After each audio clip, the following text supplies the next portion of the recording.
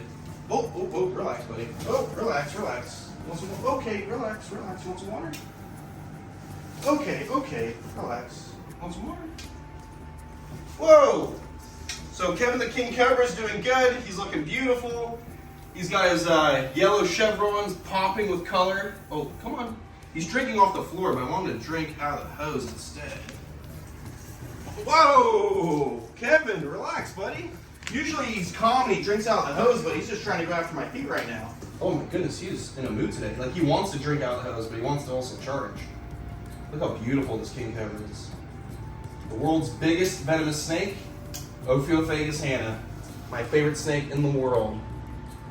Just a little bit of water for you. Whoa! Relax, dude. I'm just trying to give you some water. I'll just give him a little bit more. He's drinking right out of the hose now, but I don't want to keep upsetting him. But look at that. He's just slurping down that water right out of the hose. You can see his muscles working. Oh, why are you running away? Keep filming. Because he's terrifying. Nothing beats a Malaysian king cobra, the world's biggest venomous snake. Woo! And it's good to hydrate them like this. It helps them with the shedding process. All right, let me get the hose out. Hopefully he doesn't try to chase me. The last couple times I was in here, he's chasing me out of his enclosure out to the main room. He is a nutty king cobra. And a lot of people think that his demeanor changed since I put him in the big exhibit. What happened was, when you guys saw me handle him in his enclosure, I would have to take him out of his exhibit, handle him, and it would get him to calm down. Now, I go straight into his exhibit where he's still territorial. So he actually never changed. It's just a different environment. Look at him. Look how cool he is. Nothing beats a big, beautiful, oh my goodness. Nothing beats a big, beautiful, I was trying to close the door, bro. Whoa! Nothing beats a, oh, Kevin. Nothing beats a big, beautiful king cobra that runs the show. Can you come over here? Come on. Come on. Well, now I have to lure him all the way out so I can get him back in, because I can't deal with him in the double door. I'm sorry, dude. Let's go, come on.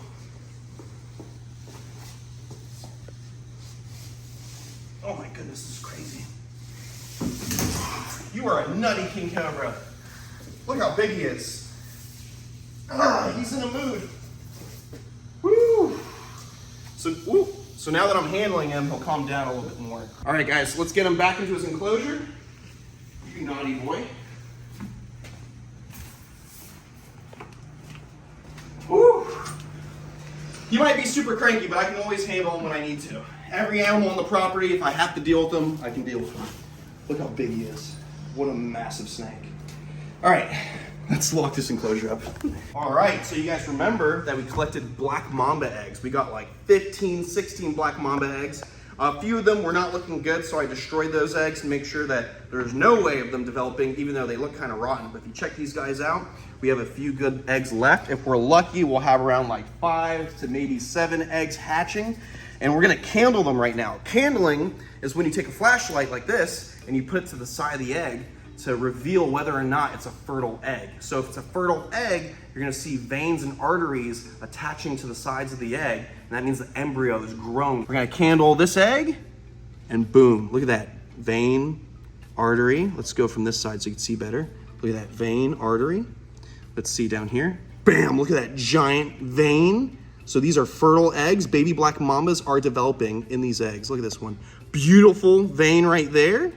This one's looking a little funky. It looks like there's a couple little maggots on that, so that egg might have to get pulled out. This one, it kind of looks like there's something developing on this side, but it's hard to tell. And let's see this egg. Look at that. You can actually see the vein right there. Beautiful. We have baby black mambas. We'll get at least a couple black mambas. I'd be happy if we hatched like 3 to 5. It sucks that a majority of the eggs went bad, but at the end of the day, they're black mambas. There's only so many places to rehome black mambas to. And I'm specifically trying to get these guys to venom labs for anti-venom and venom research. Because believe it or not, besides anti-venom, the serum you take when you get bit by a venomous snake, venom can be used for so many different types of medications out there. Blood pressure medications, there's different medications that are being focused on like Alzheimer's, venoms that are being isolated to focus on cancer treatments. So like there's so many different things that venoms can be used for to help humanity. So even if you don't like snakes, snakes are a huge help to us. And that's why you gotta protect them. So even though a lot of the eggs went bad, as you can see, life finds a way. Ooh, we got the mambas ready to go. Lean, mean, no eggs inside her anymore, so she's fast and hungry. As you can see, she's looking for some food right now. They're both out of shed, so they're looking good. Kobe's hanging out right here up on the branch.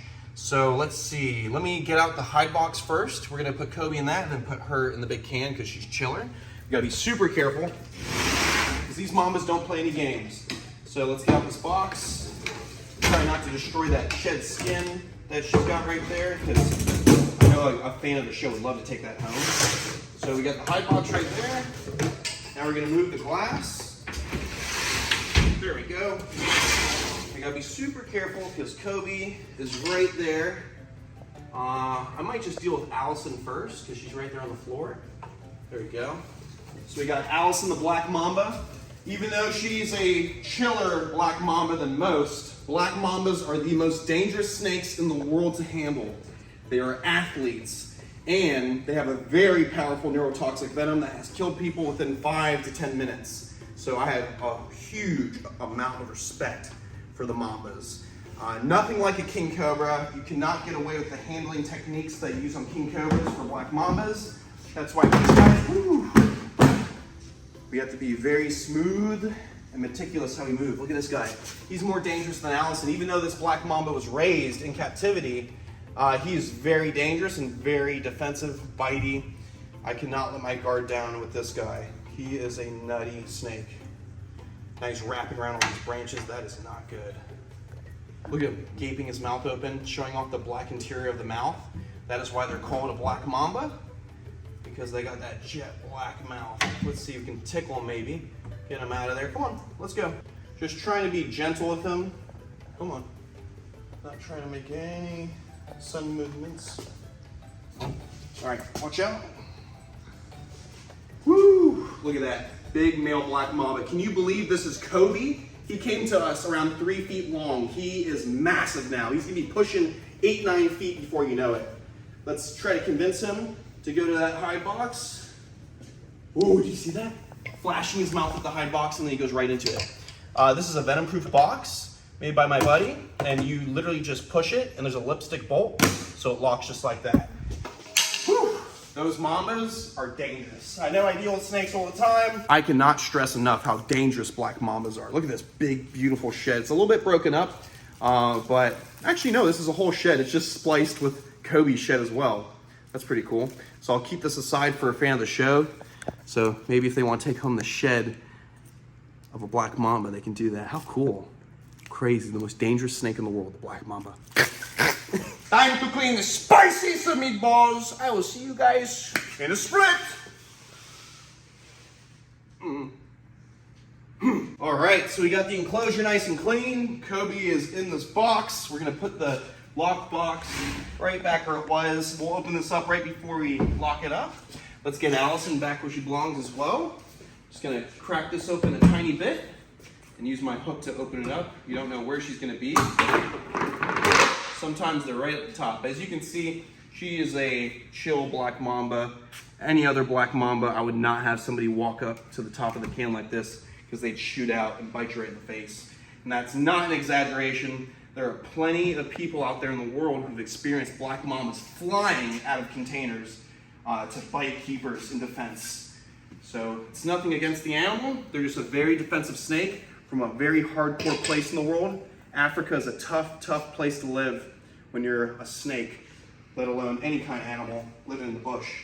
Let's get her right back into there. As you can see, she's looking good. Even after laying all those eggs, she ate a couple meals, and she's starting to get that weight back on her. Now for the enclosure lock box, you just gotta open it like that, and boom, Kobe's free.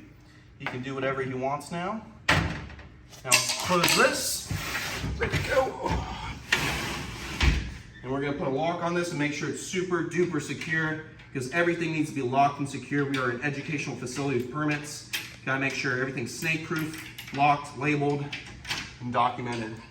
Woo! All right, that's it for snakes for this episode. Well, let's go see how Kaido's doing and go for a swim in the lake. All right, Kaido, you know the deal. Time to swim. Whee! As you guys can see, Kaido has no problem swimming. It's built in him, it's in his genes. They're made to swim going up and down rivers and marshes. He's a badass little otter. Look how big he's gotten. Look, oh my goodness. Every week he keeps getting bigger and bigger. Look at him. Look, he loves the water. He's like, it tastes so good. It tastes so good. Look at that, he's so cute.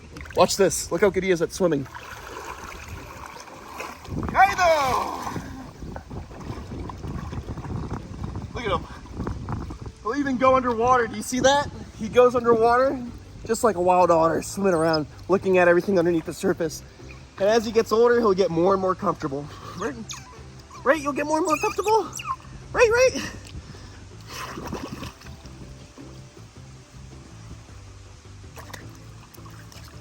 Kaido, what's up? How cute is he? Look at him, see him going underwater? Look at that, he's exploring. Look at that, look at that. Like a wild, look at this. Look at him underwater completely swimming like a wild, oh my goodness, that's so cool. My sweet, my precious, my everything. Look at him, oh my goodness. Look at him, how cool is that?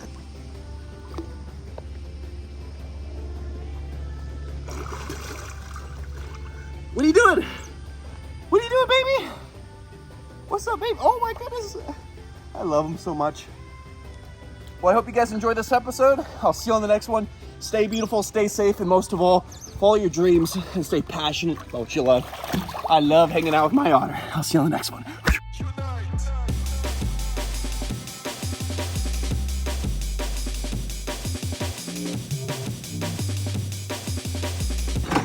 Lots of fencing.